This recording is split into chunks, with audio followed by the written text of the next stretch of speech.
उत्तर प्रदेश के सबसे बड़े राजनीतिक घराने के मुखिया, समाजवादी पार्टी के संरक्षक और यूपी के पूर्व मुख्यमंत्री मुलायम सिंह यादव, जिन्हें नेताजी के नाम से जाना जाता है, अब हमारे बीच नहीं रहे। 3 बार यूपी के सीएम रहे मुलायम सिंह यादव के निधन से यूपी ही नहीं, देश के राजनीतिक गलियारों में भी शोक चल रहा है। नेताजी के पिता उन्हें पहलवान बनाना चाहते थे, पर उनकी किस्मत में कुछ और ही लिखा था। आज उनके पहलवानी से राजनीतिक अखाड़े तक के सफ़र के बारे में बात करते हैं। 22 नवंबर 1939 को इटावा जिले के सेफई में जन्मे मुलायम सिंह यादव किसान परिवार से ताल्लुक़ रखते थे। उनके पिता ने उन्हें अखाड़े में उतार दिया, लेकिन उनकी किस्मत में राजनीतिक अखाड़ा लिखा था। मुलायम सिंह यादव पहली बार 1967 में इटावा की जसवंत नगर सीट से चुनाव जीतकर विधानसभा पहुंचे। अब उस वक्त उनकी एज की बात की जाए तो वो ओनली 28 ईयर के थे। इसके बाद वो लगातार 1974 से लेकर 1996 में चुनाव जीतकर विधानसभा पहुंचते रहे।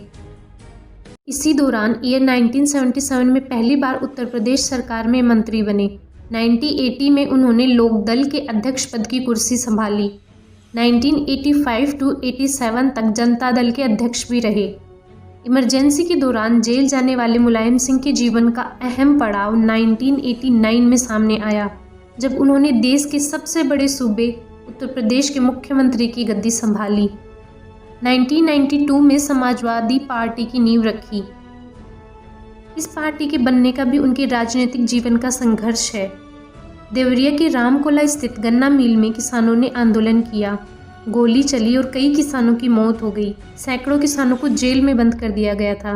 किसान मुलायम सिंह को बुलाने की मांग कर रहे थे तो सरकार ने नेताओं को रामकोला जाने पर रोक लगा दी। बावजूद इसके 1992 को मुलायम सिंह रामकोला पहुंचे। सरकार को खुली चेतावनी दी कि किसानों की मांग पूरी नहीं हुई तो देवरिया के सभी दफ्तर बंद करा दिए जाएंगे। वे रात में गेस्ट हाउस में रुके। वहां से पुलिस ने उन्हें सोते समय गिरफ्तार कर लिया और बनारस के शिवपुर सेंट्रल जेल लाया गया। मुलायम सिंह के जेल जाने की सूचना मिलते ही लोग धरना प्रदर्शन करने लगे। इसके बाद मुलायम सिंह को बिना शर्त जेल से रिहा कर दिया गया। बाहर आते ही उन्होंने समाजवादी पार्टी की घोषणा की। उन्होंने कहा, समाजवादी पार्टी समीकरण की नहीं बल्कि संघर्ष की राजनीति करेगी। अगले ही साल 1993 में दूसरी बार यूपी के सीएम बने। इसके बाद यूपी की राजनीति में उनका हर दिन के साथ कदम बढ़ता चला गया।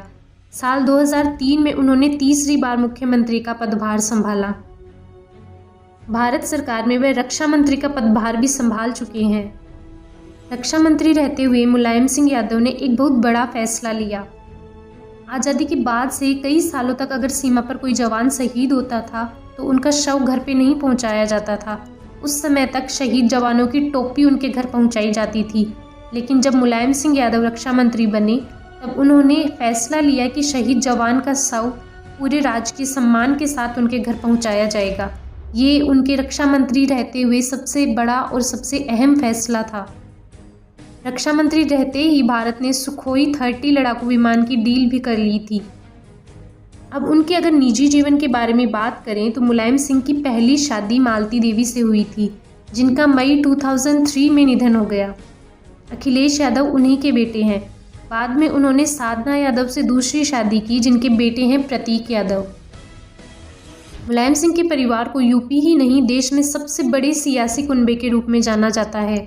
अपने परिवार के हर उस शख्स को सियासी पारी खेलने का उन्होंने मौका दिया जिसने राजनीति में रुचि दिखाई। इनमें सबसे बड़ा नाम है अखिलेश यादव का।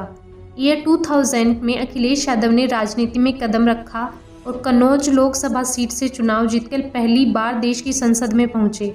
इसके बाद वे लगातार सांसद रहे।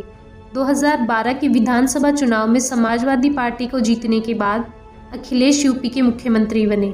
वर्तमान में वे समाजवादी पार्टी के राष्ट्रीय अध्यक्ष हैं। धरती से जुड़े हुए मुलायम सिंह यादव को धरती पुत्र के नाम से भी जाना जाता है।